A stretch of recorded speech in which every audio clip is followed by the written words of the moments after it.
isso que ele está perguntando aqui são cuidados de fim de vida. Tá? Então, quando a gente vai falar disso, a primeira coisa e mais importante de tudo é a gente olhar a coisa dar 3 passos para trás e olhar a situação maior, assim, tá? Não vamos olhar só a situação da sonda, mas primeiro vamos pensar no ser humano, por exemplo, como um todo, né? Antes da gente começar a fazer essa reflexão sobre como tratar daquela pessoa.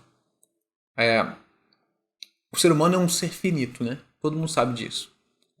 Assim, do ponto de vista intelectual, né? Ninguém é maluco de chegar e falar, não, a gente vai ver para sempre. A gente sabe que a gente sabe teoricamente, tem aquela convicção teórica de que um dia a gente vai deixar de existir. E isso não causa nenhum sofrimento para a maior parte das pessoas, na maior parte da vida dela, porque esse momento de não existir mais, de falecer, do fim da tua vida, ele está muito longe. Então a gente vive, né? Ou pelo menos a gente imagina dessa maneira. A gente vive de uma maneira como se a gente não fosse vir a falecer nunca. Tá? Então, por isso que o confrontamento com uma doença grave como um câncer é um impacto psicológico gigante. Porque você tem que confrontar os limites da tua finitude, né? Mesmo que seja um tratamento que vai ser curativo e que vai dar tudo certo, as chances são altas, existe sempre essa sombra e talvez uma coisa mais real, certamente uma coisa mais real, de que a tua vida pode estar ameaçada e que o fim dela pode estar próximo. Tá? Isso para quem está fazendo tratamento curativo. Para quem está fazendo tratamento com metástases, essa eventualmente é uma certeza que vai virar uma convicção. A gente vai ter que confrontar com isso. E o ser humano passa por um momento muito difícil de aceitação dessa notícia ou dessa nova realidade, mas nós somos extremamente adaptáveis e a gente consegue, se a gente tiver tempo e não tiver sofrimento físico, a gente consegue elaborar essa coisa da finitude. Não estou falando que é fácil você ficar tranquilo com a percepção de que vai deixar de existir, mas a gente consegue conceber esse conceito, assim, essa certeza. Obviamente com sofrimento, porque a gente é ser humano, né? Ninguém nunca... Assim, a vida, você nunca vai embora dela com a mala pronta, né? Ninguém tá esperando que isso vai acabar. Você sempre tem um plano próximo, né? Mesmo pessoas que estão com idades avançadíssimas vão ter planos próximos. Eu tinha um tio que faleceu com 101 anos e quando ele estava com 98, ele morava num sobrado no segundo andar, falou, faz um elevador aqui dentro pra você subir.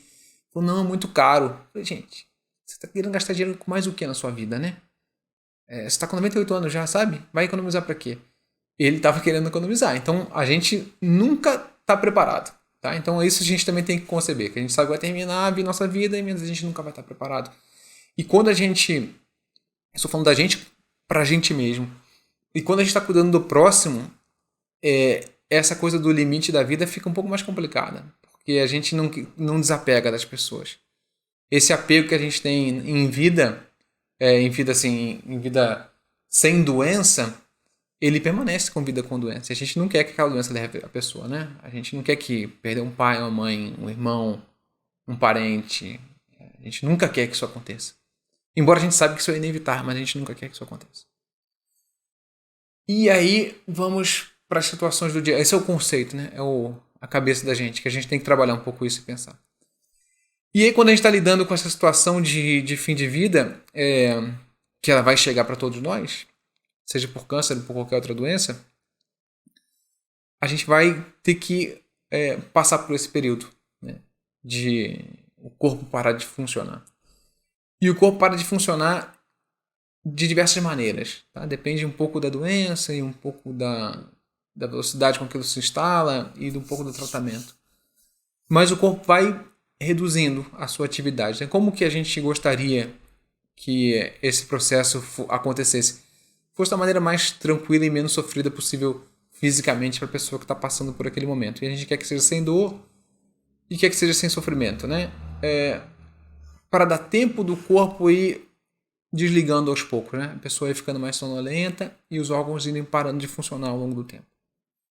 Ao longo dos dias e semanas que aquele processo de falecimento acontece.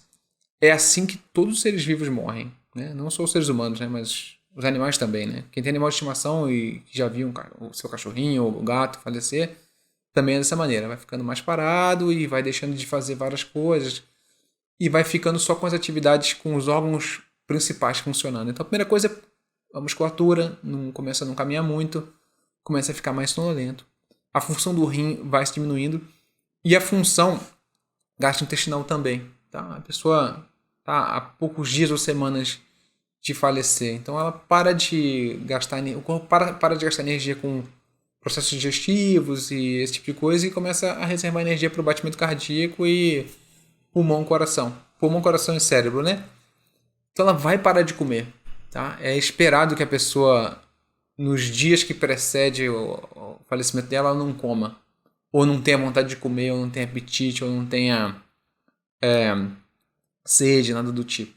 Então, a gente forçar uma alimentação nesse momento, ou forçar uma... Vou botar um exemplo extremo, assim, né? A pessoa está com insuficiência respiratória, não consegue nem mais respirar. Está com dificuldade para respirar e você vê que a respiração vai ficando ofegante. Entubar uma pessoa dessa, botar na UTI, só causa sofrimento. Não vai... pode até aumentar o tempo de vida dela, mas às custas de muito sofrimento e a troco de nenhuma vida de relação, né?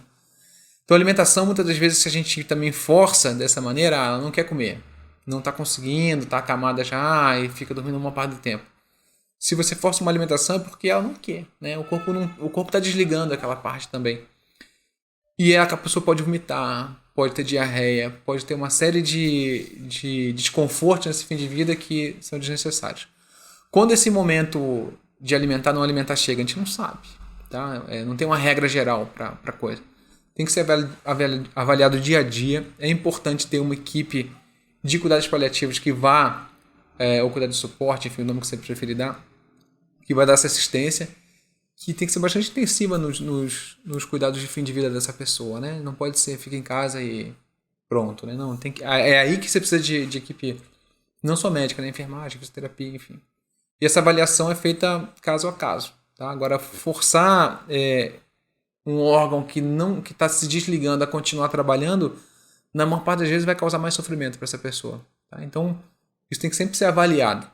Se vale a pena ou não vale a pena. E também não é uma decisão, não vale a pena. E aí depois a pessoa no dia seguinte fala, não, eu tô com fome, quero comer, óbvio. Aí come, né? Ou eu tô com sede, enfim. Não é uma... Só um pouquinho. O processo... Deixa eu só... O processo de desligamento dos órgãos, ele não é como chama? Uma linha reta, né? Tem dias melhores, dias piores, dias melhores, dias piores. A gente tem que ir respeitando também um pouco os limites e as vontades dessa pessoa. Tá bom? Não tenho uma resposta. Espero ter ajudado um pouco com essas, digamos, conceitos. Mas é importante sempre conversar com o seu médico e, em particular, com o teu parente que tá passando por isso, né? Acho que a conversa franca é sempre melhor do que a gente ficar imaginando o que outra pessoa está pensando, né? Conversa. Eu acho que todo mundo prefere assim, né? Que fique tudo às claras, assim, cartas na mesa, todo mundo sabe o que está acontecendo. Ok, vamos lá então para mais perguntas aqui, ó. Essa é uma pergunta... É difícil esse momento, né? De cuidar de fim de vida que a gente chama, né? Mas, gente, seres humanos são assim, né? A gente termina... Seres vivos, né? A gente termina a nossa vida, né? Então temos que primeiro estar preparado pra gente e segundo estar preparado para ajudar os outros, né? Porque a gente vai passar por isso na nossa vida.